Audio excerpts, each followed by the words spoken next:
Hello students, today we'll be continuing chapter 6, standard 10, science. The name of the chapter is life processes. In the earlier session we have studied some basic introduction about life processes. We have also started the topic of the nutrition. Nutrition में आज अपन थोड़ा आगे बढ़ेंगे. अब अपन बहुत पहले से पढ़ रहे कि न्यूट्रिशन दो टाइप के होते हैं. आप मुझे बताओ कौन से दो टाइप के मोड ऑफ न्यूट्रिशन होते हैं. अपन ने I think we are starting this from 6th standard. 6 7 8 9 में अपन ने पढ़ा है कौन से दो टाइप के मोड ऑफ न्यूट्रिशन होते हैं. सोचो कौन से दो टाइप के मोड ऑफ न्यूट्रिशन होते हैं. आई होप तुम लोगों ने गेस कर लिया हो. Autotrophic mode of nutrition and heterotrophic mode of nutrition. तो अपन सबसे पहले स्टार्ट करें ऑटोट्रॉपिक मोड ऑफ न्यूट्रिशन से. ठीक है, अब मैं कंटेंट टेक्स्ट बुक वाइज जाऊं उससे पहले आपको ये तो पता ही होना चाहिए कि ऑटोट्रॉपिक मोड ऑफ न्यूट्रिशन क्या होता है. ऑटो मतलब होता है सेल्फ, टॉपिक मतलब नरिशमेंट, मतलब जो सेल्फ नरिशमेंट, जो खुद का नरिशमेंट खुद करते, दैट इज जो खुद का फूड खुद प्रिपेयर कर पाते हैं, वैसे ऑर्गेनिज्म को ऑटोट्रॉप्स बोला जाता है. और वैसे मोड ऑफ न्यूट्रिशन को ऑटोट्रॉपिक मोड ऑफ न्यूट्रिशन बोला जाता है. Auto that is self. अब बोलते हैं ऑटो स्टार्ट में सेल्फ स्टार्ट. कोई भी चीज ऑटोमेटिक, ऑटो मतलब जो खुद होता हो. तो ऑटो मतलब क्या होता है सेल्फ, और ट्रॉपिक मतलब होता है नरिशमेंट. तो ऑटोट्रॉपिक मोड ऑफ न्यूट्रिशन मतलब ऑर्गेनिज्म जो खुद का खाना खुद प्रिपेयर करते हैं, खुद का नरिशमेंट खुद करते हैं, किसी और पे डिपेंड नहीं रहते, उसको बोलते हैं ऑटोट्रॉपिक मोड ऑफ न्यूट्रिशन. अब इसको डिटेल में टेक्स्ट बुक वाइज जाते हैं. तो बेसिकली बोला जो भी ऑटोट्रॉपिक ऑर्गेनिजम्स होते हैं, जो ऑटोट्रॉप्स होते हैं, वो अपने एनर्जी रिक्वायरमेंट और कार्बन रिक्वायरमेंट कैसे फुलफिल करते हैं bye the process of photosynthesis. बोला है जो भी ऑटोट्रॉप्स होते हैं वो अपना एनर्जी रिक्वायरमेंट और अपने कार्बन रिक्वायरमेंट, मतलब जो उनको एनर्जी चाहिए होती है और जो कार्बन चाहिए होता है, वो कहां से मिल जाता है उनको bye the process of photosynthesis. अब बेसिकली फोटोसिंथेसिस प्रोसेस में क्या होता है, फोटोसिंथेसिस में जो ऑर्गेनिजम्स होते हैं वो बाहर से सब्सटेंस डिराइव करते हैं और फिर उसको कन्वर्ट कर लेते हैं एनर्जी फॉर्म में. ठीक है, ये जो फोटोसिंथेसिस के प्रोसेस में जो भी ऑर्गेनिजम्स होते हैं वो क्या करते हैं, बाहर से आउटसाइड द बॉडी से सब्सटेंस लाते हैं और उस पर प्रोसेसिंग करके उसको एनर्जी में कन्वर्ट कर लेते हैं. अब सवाल ये उठता है बाहर से कौन से सब्सटेंस लाते हैं, तो कार्बन डाइऑक्साइड और वाटर. तो अपन को पता है प्लांट जो है फोटोसिंथेसिस करते हैं, तो प्लांट क्या करते हैं, कार्बन डाइऑक्साइड और वाटर बाहर से लेके आते हैं और उनको इन the presence of sunlight and chlorophyll उसको कार्बोहाइड्रेट्स में कन्वर्ट कर देते हैं. ये सारे वर्ड्स बहुत फेमिलियर होंगे, carbon dioxide, water, chlorophyll, sunlight. ठीक है, तो बेसिकली फोटोसिंथेसिस के प्रोसेस में कार्बन डाइऑक्साइड और वाटर प्लांट में आता है, फिर उसके बाद वो कन्वर्ट हो जाता है कार्बोहाइड्रेट्स में, और in the presence of two thing, in the presence of chlorophyll and sunlight. Clear है इतना. तो बेसिकली ये जो कार्बोहाइड्रेट बन रहा है by the process of photosynthesis, उसको plant in the form of energy की तरह यूज करते हैं. मतलब ये जो by the process of photosynthesis carbohydrate, जो फाइनल प्रोडक्ट बना कार्बोहाइड्रेट, उसको प्लांट यूज करते हैं in the form of energy.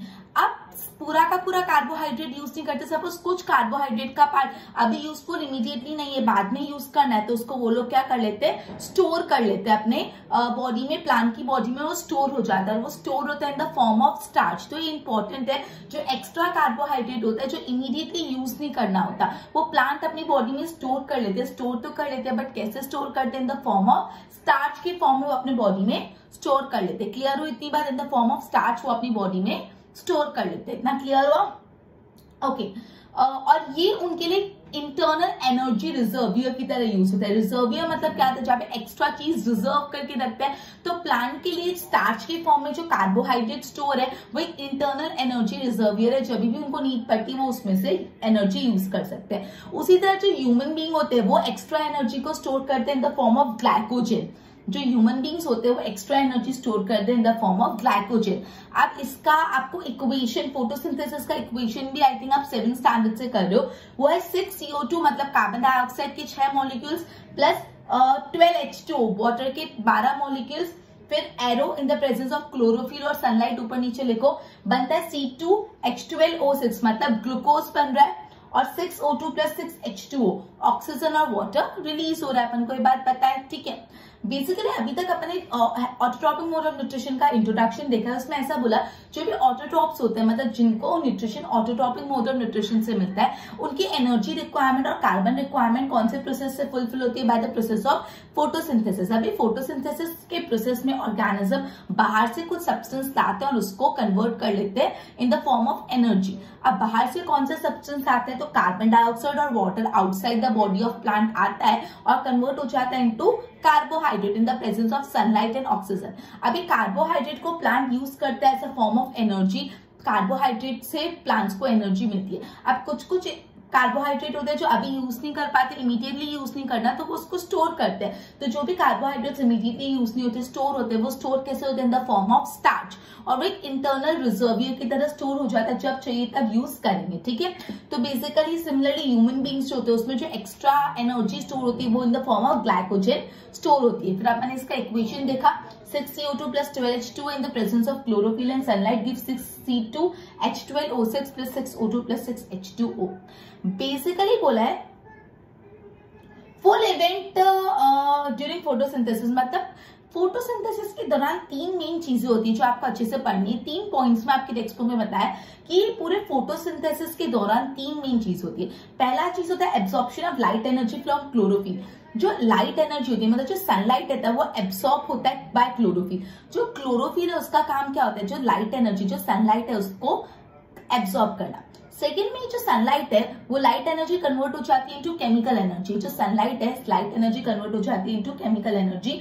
और जो वाटर के मॉलिक्यूल्स है H2O, वो हाइड्रोजन और ऑक्सीजन में बट जाते हैं, स्प्लिट हो जाते हैं। तो सबसे पहला जो इवेंट हो रहा है during the process of photosynthesis वो है absorption of the sunlight through chlorophyll. Chlorophyll sunlight को एब्सॉर्ब करते हैं। सेकंड स्टेप में conversion of sun energy into chemical energy. जो सनलाइट की एनर्जी है वो कन्वर्ट हो जाती है इनटू केमिकल एनर्जी। और जो वाटर है H2O, वाटर के मॉलिक्यूल स्प्लिट होते हैं into hydrogen and oxygen, and splitting of water molecules into hydrogen and oxygen. Clear?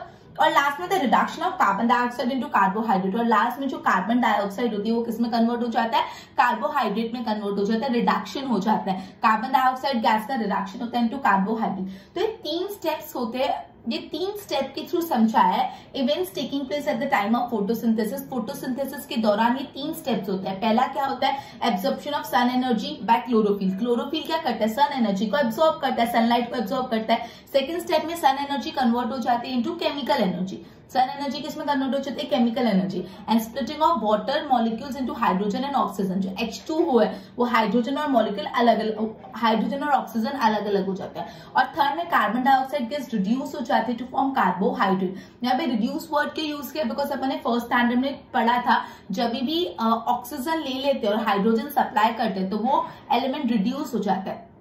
Carbon dioxide में से ऑक्सीजन ले लिया और हाइड्रोजन सप्लाई कैसे, वो कार्बोहाइड्रेट हो गया, इसलिए यहाँ पे कार्बन डाइऑक्साइड गैस रिड्यूस हुई है। यहाँ पे कार्बन डाइऑक्साइड से ऑक्सीजन ले लिया, जब भी ऑक्सीजन ले लेते तो वो क्या हो जाता है? रिड्यूस होता है। तो इसलिए यहाँ पे रिड्यूस वर्ड यूज किया है कि कार्बन डाइऑक्साइड गैस रिड्यूस हो गई है टू फॉर्म कार्बोहाइड्रेट। मैं वापस समझा रही हूँ रिड्यूस वर्ड क्यों यूज किया है। कार्बन डाइऑक्साइड में ऑक्सीजन था, डाइऑक्साइड, लेकिन ऑक्सीजन ले लिया गया, जब भी ऑक्सीजन ले लेते तो वो सब्सटेंस क्या हो जाता है? रिड्यूस हो जाता है। क्लियर? अब बेसिकली जो भी लीफ होता है, जो लीफ पत्ता होता है, लीव्स होते हैं, आप उसको कभी एक माइक्रोस्कोप के अंदर ऑब्जर्व करो, उसमें आपको लीव्स के कुछ सेल में कुछ ग्रीन कलर का दिखेगा, ग्रीन कलर के डॉट्स दिखेंगे। जो ग्रीन कलर के डॉट्स होते हैं लीफ में वो क्लोरोप्लास्ट होते हैं। क्या होते हैं? क्लोरोप्लास्ट। अब क्लोरोप्लास्ट के अंदर होता है क्लोरोफिल, और क्लोरोफिल का यूज आपको पता है। क्लोरोफिल क्या होता है? सन एनर्जी को एब्सॉर्ब करता है और उसको केमिकल एनर्जी में कन्वर्ट करता है। क्लियर? तो बेसिकली बोला जब भी आप लीफ को एक माइक्रोस्कोप में ऑब्जर्व करोगे तो आपको उसमें ग्रीन कलर के डॉट्स दिखेंगे। ग्रीन कलर के जो डॉट्स है वो क्लोरोप्लास्ट है, और क्लोरोप्लास्ट के अंदर क्या होता है? क्लोरोफिल, और क्लोरोफिल का यूज आपको पता है। ओके, अब अपना नेक्स्ट सवाल ये है कि प्लांट्स को कार्बन डाइऑक्साइड कैसे मिलती है। ठीक है, अपना ये सवाल है कि फोटोसिंथेसिस करने के लिए जो कार्बन डाइऑक्साइड होती है वो कहाँ से मिलती है। ये जो फोटोसिंथेसिस का प्रोसेस करने के लिए जो कार्बन डाइऑक्साइड गैस है वो कहाँ से मिलती है। तो बेसिकली आप मुझे बताओ, जो भी लीव्स में छोटे छोटे पोर्स प्रेजेंट होते हैं on the surface of the leaf, जो भी लीफ के सरफेस होते हैं उसमें स्मॉल स्मॉल पोर्स प्रेजेंट होते हैं, वो स्मॉल स्मॉल पोर्स को क्या बोला जाता है? On the surface of the leaf छोटे छोटे पोर्स प्रेजेंट होते हैं, वो छोटे छोटे पोर्स को क्या बोला जाता है? मुझे बताओ। सोचो अपन कब से पढ़ ही रहे ना इतने स्टैंडर्ड से, जो भी लीव्स के सरफेस पे छोटे छोटे होल्स होते हैं, पोर्स होते हैं, उसको क्या बोलते हैं? यस, उसको बोलते हैं स्टोमेटा बोलते हैं। तो बेसिकली जो लीव्स में छोटे छोटे होल्स होते हैं, छोटे छोटे पोर्स होते हैं, जिनको हम स्टोमेटा बोलते हैं, उससे गैसेस एक्सचेंज होती है, मैसिव गैसेस एक्सचेंज, मतलब बहुत सारा गैसेस जो एक्सचेंज होता है प्लांट से आउटसाइड में, आउटसाइड से प्लांट में, वो किससे होता है? Through stomata.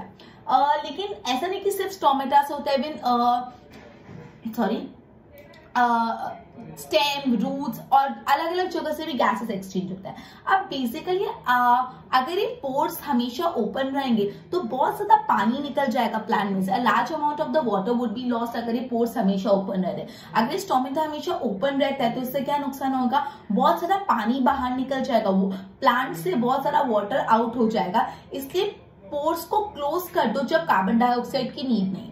ये पोर्स के थ्रू कार्बन डाइऑक्साइड प्लांट में आता है, लेकिन अगर ये पोर्स ओपन नहीं रहेंगे तो कार्बन डाइऑक्साइड आए या ना आए, अपने जो प्लांट है उसमें से पानी बाहर निकल जाएगा। तो बेसिकली पोर्स को क्लोज कर देते हैं नॉट इन नीड। जब कार्बन डाइऑक्साइड की जरूरत नहीं होती तो स्टोमेटा को क्या कर लेते हैं? क्लोज कर देते हैं। तो ये जो ओपनिंग और क्लोजिंग ऑफ स्टोमेटा है वो गवर्न होता है बाय गार्ड सेल।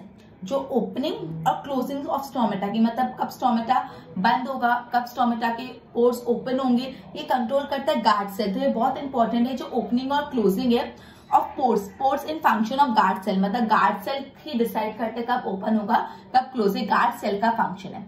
अभी ना कभी कभी प्लांट में बहुत ज्यादा पानी भर जाता है तो गार्ड सेल से ना स्वेल अप हो जाते हैं, फूल जाते हैं। अभी पानी को बाहर निकालना पड़ता है, गार्ड सेल कभी कभी स्वेल अप हो जाते हैं, स्वेल मतलब फूल जाते हैं ज्यादा पानी से, बिकॉज तो वाटर को बाहर फ्लो आउट करना पड़ता है, तो स्टोमेटल ओपनिंग बाहर निकालना पड़ता है, ठीक है। लेकिन कभी कभी गार्ड सेल श्रिंक हो जाते हैं, मतलब श्रिंक मतलब एकदम श्रिंक हो जाते हैं, तो उस टाइम अपन को क्या करना पड़ता है? पोर्स को क्लोज करना पड़ता है कि ऑलरेडी प्लांट में पानी कम है और पोर्स ओपन रहेंगे तो ज्यादा पानी बाहर निकल जाएगा। क्लियर हुआ? ओके, तो बेसिकली मैं वापस ये समझा रही हूँ कार्बन डाइऑक्साइड प्लांट को कैसे मिलती है, बहुत इंपॉर्टेंट है। अच्छे से अभी समझ लोगे तो लर्न करना इजी पड़ेगा, अभी समझोगे नहीं तो लर्निंग में एक्सट्रीम डिफिकल्टी होने वाली है। बहुत वर्डी है, टेक्निकल चैप्टर है, वेरी इंपॉर्टेंट चैप्टर, बहुत ही इंपॉर्टेंट और बड़ा लेंथी चैप्टर है, तो प्लीज अटेंटिव रहो अभी, ठीक है। तो बेसिकली अपन ये पढ़ रहे हैं कि जो भी कार्बन डाइऑक्साइड होती है वो प्लांट्स को कैसे मिलती है। तो अपन ने ये पढ़ा जो प्लांट, जो लीफ का सरफेस होता है उसमें छोटे छोटे पोर्स होते हैं, होल्स होते हैं, जिसको हम लोग बोलते हैं स्टोमेटा। स्टोमेटा के three massive exchange of gases होता है बिटवीन प्लांट एंड सराउंडिंग्स। अब सब स्टोमेटा के थ्रू, स्टेम लीव्स के थ्रू भी, स्टेम रूट्स के थ्रू भी होता है, ठीक है। अब बेसिकली क्या होगा, अगर ये स्टोमेटा, ये जो पोर्स है पूरे टाइम ओपन रहेंगे तो प्लांट से काफी ज्यादा पानी बाहर निकल जाएगा। अगर ये जो पोर्स है वो हर टाइम ओपन रहेंगे तो क्या होगा, बहुत सारा पानी बाहर निकल जाएगा। तो ये बहुत जरूरी है कि जब आपको नीड नहीं है कार्बन डाइऑक्साइड की तभी पोर्स को क्लोज रखो, क्योंकि जब कार्बन डाइऑक्साइड की नीड है तब ओपन रखो, कार्बन डाइऑक्साइड आ रहा है। लेकिन जब आपको कार्बन डाइऑक्साइड की नीड नहीं है, जब फोटोसिंथेसिस हो ही नहीं रहा, तो पोर्स को कैसा रखना पड़ेगा, क्लोज रखना पड़ेगा। तो ये जो भी opening and closing of pores वो कौन करता है, it is a function of guard cell. Guard cell इस चीज का ध्यान रखते हैं कि कब ओपन होगा कब क्लोज। अब गार्ड सेल कैसे ध्यान रखते हैं, जब लीव्स में बहुत ज्यादा पानी भर जाते हैं तो गार्ड सेल स्वेल अप हो जाते हैं, मतलब फूल जाते हैं पानी के कारण, तो एक्सेस पानी को बाहर निकालना पड़ता है। तो स्टोमेटल ओपनिंग के थ्रू ये पोर्स ओपन होते हैं और पानी बाहर जाता है। और जब गार्ड सेल एकदम श्रिंक होते हैं, मतलब स्वेल नहीं, श्रिंक मतलब एकदम पोले हो जाते हैं, उसमें पानी नहीं होता, तो स्टोमेटल ओपनिंग के थ्रू गार्ड सेल बंद हो जाते हैं कि जितना पानी है वो भी बाहर लॉस नहीं हो जाए। क्लियर? अब अपन ने ये पढ़ा कि जो भी प्लांट्स होते हैं उनको कार्बन डाइऑक्साइड कैसे मिलती है। अपन ये पढ़ते हैं प्लांट्स को वाटर कहाँ से मिलता है। अपन को पता है प्लांट्स को वाटर मिलता है थ्रू रूट्स, मतलब सोइल में पानी होता है, वो पानी रूट्स खींच के लीव्स तक पहुंचाते हैं। क्लियर? अब इनफैक्ट जो मैग्नीशियम, नाइट्रोजन, फास्फोरस, दूसरे मिनरल्स है वो भी सोइल से मिलते हैं। अभी जो नाइट्रोजन है ना वो बहुत ही इंपॉर्टेंट है for synthesis of protein. Nitrogen बहुत ही इंपॉर्टेंट रोल प्ले करता है प्रोटीन सिंथेसाइज करने में, ठीक है। तो ये नाइट्रोजन कहाँ से मिलता है प्लांट को? नाइट्रोजन प्लांट को दो फॉर्म में मिल सकता है, इनऑर्गेनिक फॉर्म में, ऑर्गेनिक फॉर्म में। तो इनऑर्गेनिक फॉर्म में मिलता है इन द फॉर्म ऑफ नाइट्रेट्स और नाइट्राइट्स। और ऑर्गेनिक फॉर्म में कैसे होता है, ये मैं बहुत पहले से अपन कर रहे हैं। जो एटमोस्फेयर में नाइट्रोजन होती है उसको डायरेक्टली प्लांट्स यूज नहीं कर पाते, तो रिजोबियम नाम का एक बैक्टीरिया है वो एटमोस्फेयर नाइट्रोजन को कन्वर्ट करता है यूजेबल ऑर्गेनिक नाइट्रोजन में और सॉइल में डाल देता है, फिर सॉइल के थ्रू प्लांट उसको यूज करते हैं। क्लियर? मैं वापस से नाइट्रोजन का कंसेप्ट क्लियर करा रही हूँ बोला कि जो नाइट्रोजन है बहुत ही ज्यादा एसेंशियल है for synthesis of protein. Proteins बनाने के लिए, प्रोटीन सिंथेसाइज करने के लिए नाइट्रोजन बहुत ही ज्यादा जरूरी है। तो ये नाइट्रोजन प्लांट को दो तरीके से मिलते हैं, एक ऑर्गेनिक फॉर्म में और एक इनऑर्गेनिक फॉर्म में। इनऑर्गेनिक फॉर्म में मिलती है बाय नाइट्राइल्स से नाइट्रेट्स, और ऑर्गेनिक फॉर्म में कैसे मिलती है ये अपन पहले से पढ़ रहे हैं। एटमोस्फेयर में अबंडेंस में नाइट्रोजन है, अपने एटमोस्फेयर में 78% नाइट्रोजन है, लेकिन तकलीफ यहाँ पे आती है कि जो एटमोस्फेरिक नाइट्रोजन है उसको प्लांट डायरेक्टली यूज नहीं कर सकते। जैसे एटमोस्फेयर में जो कार्बन डाइऑक्साइड है उसको तो प्लांट डायरेक्टली यूज कर सकते हैं, लेकिन ये जो एटमोस्फेयर में नाइट्रोजन है उसको प्लांट डायरेक्टली यूज नहीं कर सकते। तो अब क्या, तो अब ऐसा जो भी प्लांट होते हैं उनके रूट्स में रिसोबियम नाम का एक बैक्टीरिया होता है जो एटमोस्फेरिक नाइट्रोजन को कन्वर्ट करता है यूजेबल ऑर्गेनिक नाइट्रोजन कंपाउंड में और उसको सॉइल में डाल देता है, फिर वो सॉइल से प्लांट अपने में ले लेते हैं। क्लियर? ओके, तो बेसिकली ये ऑटोट्रॉपिक मोड ऑफ न्यूट्रिशन पूरा कंप्लीट करा। अपन हेटरोट्रॉपिक मोड ऑफ न्यूट्रिशन पे जाएं उससे पहले अपन मैं बता देती हूँ, अपन ने फोटोसिंथेसिस के बारे में पढ़ा, अपन ने कार्बन डाइऑक्साइड कैसे आता है, सनलाइट कैसे आता है। हाँ, इसमें तो एक्टिविटीज भी थी इन दोनों के बीच में, लेकिन एक्टिविटी में मैं लास्ट में एक साथ कराऊंगी। मैं भी बीच में ड्यूरिंग एक्सप्लेनेशन एक्टिविटीज नहीं करा रही, एक्टिविटीज लास्ट में एक साथ कराऊंगी। Clear? Heterotrophic mode of nutrition पढ़ने से पहले एक बार इसके बोर्ड से मैं आपको गो थ्रू कराती हूँ। Autotrophic nutrition, energy and carbon requirement of autotrophic organism किससे होता है? By photosynthesis. तो photosynthesis it is a process with substance from outside लेके it is converted and stored in the form of energy. तो basically carbon dioxide और water convert होता है carbohydrate में in the presence of sunlight and chlorophyll. Now carbohydrate energy देता है plants को, जो carbohydrate not in used immediately, जो कार्बोहाइड्रेट इमीडिएटली अभी यूज में नहीं है उसको स्टोर कर लो in the form of starch की तरह स्टोर कर लो और वो एक इंटरनल एनर्जी रिजर्वियर की तरह यूज होगा। सिमिलरली ह्यूमन बीइंग की भी जो एक्स्ट्रा एनर्जी होती है वो स्टोर होती है इन द फॉर्म ऑफ ग्लाइकोजन। अब आपको इक्वेशन दी थी 6CO2 plus 12H2O in the presence of chlorophyll and sunlight gives C2H12O6 plus 6O2 plus 6H2. Now following events occur during photosynthesis. photosynthesis के दौरान ये सब होता है। पहला, absorption of light energy by chlorophyll, जो भी सनलाइट की एनर्जी है वो क्लोरोफिल एब्सॉर्ब करता है। फिर conversion of light energy into chemical energy, फिर ये जो लाइट एनर्जी वो केमिकल एनर्जी में कन्वर्ट हो जाती है। And splitting of water molecules into hydrogen और ऑक्सीजन, और जो भी वाटर मॉलिक्यूल्स है वो हाइड्रोजन और ऑक्सीजन में टूट जाते हैं, स्प्लिट हो जाते हैं। Reduction of carbon dioxide into carbohydrate, जो कार्बन डाइऑक्साइड है उसमें से ऑक्सीजन ले लेते हैं तो इन शॉर्ट वो रिड्यूस हो जाता है और कार्बोहाइड्रेट बनता है।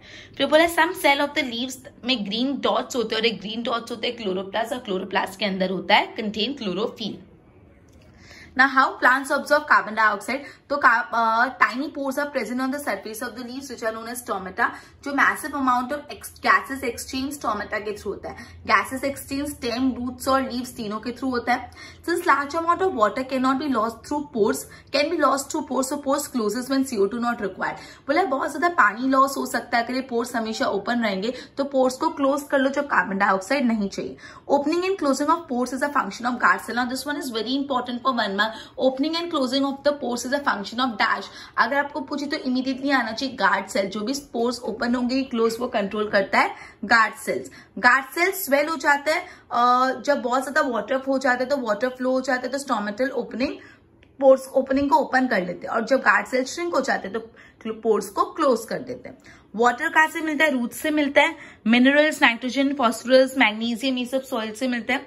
अब जो नाइट्रोजन बहुत इंपॉर्टेंट है फॉर सिंथेसिस ऑफ प्रोटीन, ठीक है। अब नाइट्रोजन दो फॉर्म में मिलता है, एक इनऑर्गेनिक नाइट्रेट्स या नाइट्राइट्स में, और ऑर्गेनिक कंपाउंड में मिलता है थ्रू अ बैक्टीरिया जो एटमोस्फेरिक नाइट्रोजन को कन्वर्ट करते हैं। क्लियर? एक बार इतना गो थ्रू कर लो, फिर आगे अपन हेटरोट्रॉपिक मोड ऑफ न्यूट्रिशन देखते हैं।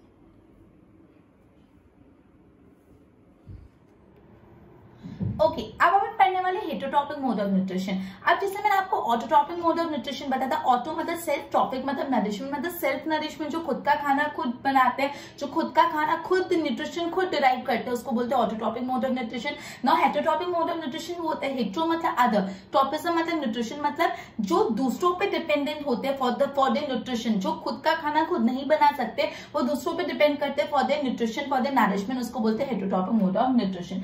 तो बेसिकली बोला कि जो फॉर्म ऑफ कौन सा फॉर्म ऑफ न्यूट्रिशन आप फॉलो करें वो डिपेंड करता है, बदलता रहता है, type and availability of food, food कौन सा है, किस टाइप का है, कहाँ पे अवेलेबल है, उस पर डिपेंड करता है। जैसे आप ये भी डिपेंड करता है कि फूड कहाँ है, फूड स्टेशनरी मतलब जैसे ग्रास को खाना है तो वो स्टेशनरी मतलब एक जगह दौड़ेगी नहीं, लेकिन अगर डियर को खाना है तो डियर कैसे है, मूवमेंट में वो दौड़ता है। तो बेसिकली ये सारे फैक्टर्स इफेक्ट करते हैं ये जानने के लिए कौन सा मोड ऑफ न्यूट्रिशन है। क्लियर। अब कुछ ऑर्गेनिजम्स क्या करते हैं, पहले फूड को बाहरी सिंपल सब्सटेंस में ब्रोक डाउन कर लेते हैं आउटसाइड द बॉडी और फिर उसको कंज्यूम करते हैं। मतलब कुछ ऑर्गेनिजम्स क्या करते हैं, फूड को पहले बाहरी मतलब बॉडी में लेने से पहले बाहरी सिंपल सब्सटेंस में ब्रोक डाउन करके फिर कंज्यूम करते हैं। कुछ ऐसे ऑर्गेनिजम्स होते हैं जो एज अ होल पूरा फूड ले लेते हैं, उसके बाद बॉडी के अंदर उसको ब्रेक डाउन करते हैं। ठीक है, मतलब जो मैंने पहला बताया कि जिसमें फूड पहले बाहरी ब्रेक डाउन कर लेते हैं फिर कंज्यूम करते हैं, उसका एग्जांपल है फंगाई, यीस्ट, ये सब। और जो मैंने ऑर्गेनिज्म बताया जो as a whole food consume करते हैं फिर बॉडी के अंदर उसको सिंपल सब्सटेंस में ब्रोक डाउन करते हैं, वो ह्यूमन बीइंग। क्लियर। कुछ ऐसे ऑर्गेनिजम्स होते हैं जो अपना न्यूट्रिशन डिराइव करते हैं प्लांट और एनिमल से, लेकिन उनको मारे बिना। मतलब वो किसी प्लांट और किसी एनिमल से अपने न्यूट्रिशन लेते हैं लेकिन उनको मारते नहीं, मतलब उनको मार के नहीं खा रहे, लेकिन स्टिल उनसे न्यूट्रिशन डिराइव कर रहे। जैसे parasitic mode of nutrition, 7th standard में अपने पढ़ा था parasitic mode of nutrition. Parasitic mode of nutrition में दो ऑर्गेनिजम्स होते हैं, एक होस्ट ऑर्गेनिजम्स होता है और एक पैरासाइट होता है। जो पैरासाइट होता है ना वो होस्ट ऑर्गेनिज्म पे बैठता है और उससे पूरा न्यूट्रिशन लेता जाता है और धीरे धीरे इसकी एनर्जी कम करता जाता है। तो पैरासिटिक मोड ऑफ न्यूट्रिशन में जो पैरासाइट्स होते हैं वो एक होस्ट की बॉडी पे बैठते हैं, होस्ट की बॉडी पे रहते हैं और धीरे धीरे उनसे पूरा न्यूट्रिशन नरिशमेंट लेते जाते हैं उनको मारे बिना। ठीक है, मतलब डायरेक्टली उसको मार के नहीं खा रहे, उनके ऊपर बैठे और धीरे धीरे न्यूट्रिशन उनमें से ले रहे। जैसे कसकटा, ये सारे जो एग्जाम्पल है वो पैरासिटिक मोड ऑफ न्यूट्रिशन के। तो बेसिकली अपन ने पढ़ा कौन सा फॉर्म ऑफ न्यूट्रिशन है, क्या है, वो डिपेंड करता है फूड की अवेलेबिलिटी पे, कितना फूड वेरिएबल है, सोर्स ऑफ फूड क्या है, स्टेशनरी है, मूवेबल है। बेसिकली कुछ ऑर्गेनिज्म पहले फूड को outside the body simple substance में ब्रोक डाउन कर लेके फिर कंज्यूम करते हैं, जैसे यीस्ट, फंगाई। कुछ ऑर्गेनिज्म एज अ होल पूरे फूड को कंज्यूम कर लेते हैं, फिर बॉडी के अंदर जाने के बाद उसको सिंपल सब्सटेंस में ब्रोक डाउन करते हैं, जैसे ह्यूमन बीइंग। कुछ ऑर्गेनिज्म दूसरे प्लांट और एनिमल से न्यूट्रिशन डिराइव करते हैं विदाउट एक्चुअली किलिंग देम, उनको मारे बिना ही उसमें से न्यूट्रिशन ले रहे हैं। जैसे पैरासिटिक मोड ऑफ न्यूट्रिशन, वो एक जो पैरासाइट होता है वो होस्ट ऑर्गेनिज्म पे रहता है और उसे धीरे धीरे न्यूट्रिशन लेता रहता है। अब अपन पढ़ रहे हैं how do organism obtain their nutrition. ठीक है, तो food and the way of the food is obtain is different.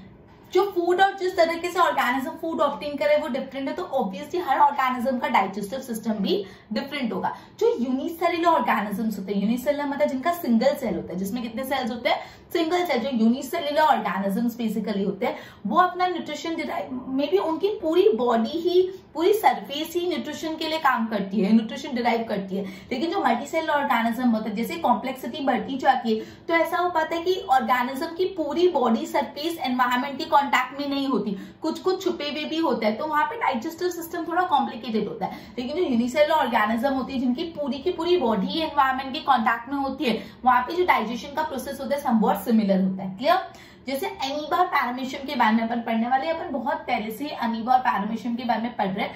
क्या होता है बेसिकली, एमीबा में ना एक फिंगर लाइक प्रोजेक्शंस होते हैं, फिंगर लाइक प्रोजेक्शन एक्सटेंशंस होते हैं, ऐसे एक्सटेंशन होते हैं। ठीक है, वो फिंगर लाइक प्रोजेक्शन को सिडोफोरिया बोला जाता है। जो एमीबा होता है उसमें फिंगर लाइक ऐसे एक्सटेंशंस होते हैं, ऐसे प्रोजेक्शंस होते हैं, जिसको सिडोफोरिया बोला जाता है। ठीक है, ऐसे एक्सटेंशंस होते हैं। अब बेसिकली क्या होता है, ये जो सिडोफोरिया होता है, ये फिंगर लाइक प्रोजेक्शंस क्या करते हैं, जहां पे भी फूड होता है उसकी तरफ खींचे चले जाते हैं, स्ट्रेच होते जाते और जो भी फूड है उसके आजू बाजू एक गोला बना देते हैं, उसको घेर लेते हैं, चारों साइड से एनगल्फ कर लेते हैं और जो एक्चुअली फूड है उसके आजू बाजू एक सर्कल बना देते हैं। वो सर्कल को बोलते हैं फूड वैक्यूल। क्या बोलते हैं, फूड वैक्यूल। अब फूड वैक्यूल के अंदर जो कॉम्प्लेक्स सब्सटेंस होते हैं वो सिंपल सब्सटेंस में ब्रोक डाउन होते हैं और फिर अल्टीमेटली साइटोप्लाज्म को मिलते हैं, और जो बाकी का अनडाइजेस्टेड फूड होता है वो बॉडी से बाहर निकाल देते हैं। ये था एमीबा की वर्किंग। मैं वापस समझा रही हूँ एमीबा की वर्किंग। एमीबा में क्या होता है बेसिकली, जो एमीबा यूनिसेलुलर ऑर्गेनिज्म है उसको अपना फिंगर लाइक प्रोजेक्शन ऐसे एक्सटेंड, सपोज एमीबा एकदम इरेगुलर शेप का होता है, अपना फिंगर लाइक प्रोजेक्शन एक्सटेंड करता है और जहाँ पे भी फूड होता है ना उसको चारों बाजू से एनगल्फ कर लेता है, उसको चक्रव्यूह में डाल देता है। ये जो फिंगर लाइक प्रोजेक्शन है उसको सिडोफोरिया बोलते हैं। अब पूरे खाने को घेर लिया तो एक्चुअली जो फूड पार्टिकल्स है उसके बाद जो एक गोला बना लेते हैं जिसको बोलते हैं फूड वैक्यूल। अब फूड वैक्यूल के अंदर बेसिकली जो कॉम्प्लेक्स सब्सटेंसेस है वो सिंपल सब्सटेंस में ब्रोक डाउन होते हैं। जो फूड वैक्यूल है वहां पे जो कॉम्प्लेक्स सब्सटेंसेस होते हैं वो सिंपल सब्सटेंस में ब्रोक डाउन होते हैं और जो भी साइटोप्लाज्म में फिर डिफ्यूज होते हैं, और जो अनडाइजेस्टेड फूड होते हैं वो बॉडी में से बाहर निकल जाता है। क्लियर? ये था। अब एमीबा अपन पैरामीशियम के बारे में पढ़ेंगे। तो पैरामीशियम भी एक यूनिसेलुलर ऑर्गेनिज्म है। वो अपनी बॉडी में एक स्पेसिफिक स्पॉट से फूड इंटेक करता है। वो फूड इंटेक करता है उस स्पॉट पे और अपने मूवमेंट से डिफरेंट पार्ट में जाता है। तो बेसिकली वो एक स्पेसिफिक स्पॉट पे फूड आता कहां से? वो आता है बाय सिलिया। सिलिया क्या होता है? जो भी पैरामीशियम होते हैं उनमें भी ऐसे एक्सटेंशंस होते हैं, पूरी बॉडी सरफेस पे एक्सटेंशन होता है सिलिया। सिलिया के मदद से फूड एक पर्टिकुलर स्पॉट पे आता है और फिर आगे का प्रोसेस उसमें होता है। तो ये था एमीबा और पैरामीशियम के बारे में। ठीक है, तो बेसिकली अपने हेटेरोट्रॉपिक मोड ऑफ न्यूट्रिशन में ये पढ़ा कि जो मोड ऑफ न्यूट्रिशन है, type of availability of food है, ये सब बदलता रहता है। जैसे सोर्स ऑफ फूड क्या सोर्स ऑफ फूड स्टेशनरी है कि मूवेबल? स्टेशनरी मतलब क्या होता है? एक जगह, जैसे ग्रास, और मूवेबल मतलब जो मूव करता है, जैसे डियर। ठीक है, कुछ ऑर्गेनिज्म आउटसाइड द बॉडी जो भी फूड होता है उसको सिंपल सब्सटेंस में ब्रोक डाउन करके फिर कंज्यूम कर, जैसे फंगाई, यीस्ट। कुछ ऑर्गेनिजम्स होते हैं जो पहले एज अ होल फूड को इंटेक कर लेते हैं और फिर बॉडी के अंदर वो कॉम्प्लेक्स सब्सटेंस को सिंपल सब्सटेंस में ब्रोक डाउन करके एनर्जी डिराइव करते हैं। Example human being. कुछ ऑर्गेनिज्म दूसरे ऑर्गेनिज्म से एनर्जी डिराइव करते हैं विदाउट एक्चुअली किलिंग देम। उनको मारे बिना एक्चुअली वो दूसरे ऑर्गेनिज्म से अपना न्यूट्रिशन डिराइव करते हैं। क्लियर? जैसे पैरासिटिक मोड ऑफ न्यूट्रिशन, जिसमें एक होस्ट होता है और एक पैरासाइट होता है। पैरासाइट होस्ट पे रहता है और उससे धीरे धीरे पूरा न्यूट्रिशन ले लेता है और यहाँ पे होस्ट को डैमेज करता है धीरे धीरे। ठीक है, उसके बाद अपन ने पढ़ा कि अलग अलग ऑर्गेनिजम्स है, अलग अलग डाइजेस्टिव सिस्टम, जो यूनिसेलुलर ऑर्गेनिजम्स होते हैं वो बहुत सिंपल स्ट्रक्चर होते हैं। उनकी पूरी बॉडी सरफेस ही एनवायरमेंट के कांटेक्ट में होती है, तो वो डायरेक्टली पूरी बॉडी सरफेस ही डाइजेशन करती है। लेकिन जैसे कॉम्प्लेक्सिटी बढ़ती जाती है सेल की, मतलब जो मल्टी सेलुलर ऑर्गेनिजम्स आते हैं जिसमें बहुत सारे सेल्स होते हैं, तो उनके स्पेशलाइज्ड डाइजेस्टिव सिस्टम होते हैं। वो कैसे होते हैं अपन नेक्स्ट लेक्चर में पढ़ेंगे। अब अपन दो यूनिसेलुलर ऑर्गेनिज्म का डाइजेशन का प्रोसेस पढ़ रहे हैं। एक पढ़ रहे फंगा और दूसरा पढ़ रहे bacteria. Basically amoeba and paramecium, amoeba क्या करता है? जो भी अपना फिंगर लाइक प्रोजेक्शन एक्सटेंड करता है, जिसको हम सिडोपोडिया बोलते हैं, और फूड को आजू बाजू से चारों साइड से घेर लेता है।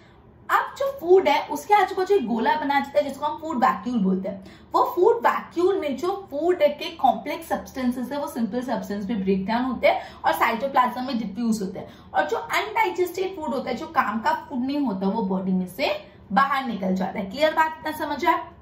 ओके, अब पैरामीशियम में क्या होता है? पैरामीशियम में एक स्पेसिफिक स्पॉट होता है जहाँ पे एक्चुअली फूड को जाना पहुंचना होता है। ये स्पेसिफिक स्पॉट पे फूड कैसे पहुंचता है? Bye cilia. सिलिया क्या होता है? पूरे बॉडी सरफेस पे पैरामीशियम के सिलिया होता है, ऐसे एक्सटेंशंस होते हैं। ठीक है, उसकी मदद से फूड उस स्पॉट पे पहुंच जाता है। क्लियर? तो ये था अपना heterotrophic mode of nutrition.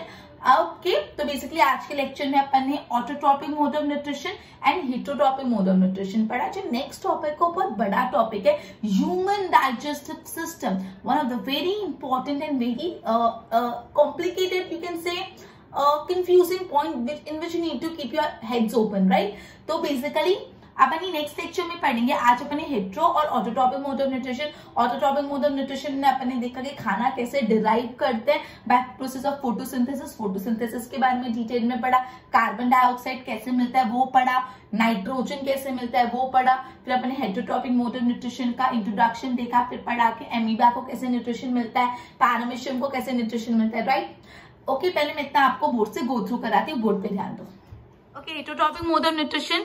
Form of nutrition varies according to the type and availability of food material as well as how it is obtained. Example, source of food क्या? Stationary, that is grass, या तो mobile, that is deer. Mobile मतलब movable. Some organism break down food material outside the body और फिर उसको absorb करते हैं। कुछ food organism outside the body food material को ब्रेक डाउन करके absorb करते हैं, जैसे fungi. Some take the whole material then break it into their body. कुछ पूरे फूड मटेरियल को ले लेते हैं फिर उनको अपनी बॉडी में ब्रेक डाउन करते हैं। Some organism derive nutrition from plant and animal without actually killing them. कुछ ऑर्गेनिज्म दूसरे प्लांट और एनिमल से न्यूट्रिशन डिराइव करते हैं उनको मारे बिना। पैरासिटिक न्यूट्रिटिव स्ट्रैटेजी यूज करते हैं, कस्केटा, लाइस, ये सब। How do organism obtain their nutrition? तो food and the way of food is obtain is different, so digestive system would be also different. जो सिंगल सेल ऑर्गेनिज्म होता है उनका food taken in by entire surface. Single cell organism उनकी पूरी surface ही environment के contact में, तो पूरी सर्फेस ही फूड को इनटेक करती है। Complexity of organism depend upon different parts became specialized to perform different function. जैसे ऑर्गेनिज्म में कॉम्प्लेक्सिटी बढ़ जाती है तो अलग अलग स्पेशल पार्ट्स होते हैं अलग अलग फंक्शन परफॉर्म करने के लिए ना. Amoeba takes in food to the temporary finger like projection, जिसको मैंने क्या बताया था, सिडोफोडिया बोलते हैं, which forms a food vacuole over the food particle. Food particle का आजू बाजू फूड वैक्यूल बनाता है. Now inside food vacuole complex substance breakdown होते हैं सिंपल सब्सटेंस पे और विच डिफ्यूजेस इनटू साइटोप्लाज्म. जो भी रिमेनिंग अनडाइजेस्टेड फूड होता है वो मूव आउट हो जाता है बॉडी से. पैरामीशियम में एक यूनिक स्पॉट होता है जहाँ पे फूड का इंटेक होता है. Food moved in the spot by the movement of the cilia के थ्रू फूड वहां पे पहुंचता है. ओके और फिर वो पूरे बॉडी में स्प्रेड होता है. ठीक है, एक बार इतना गो थ्रू करो. Heterotrophic mode of nutrition.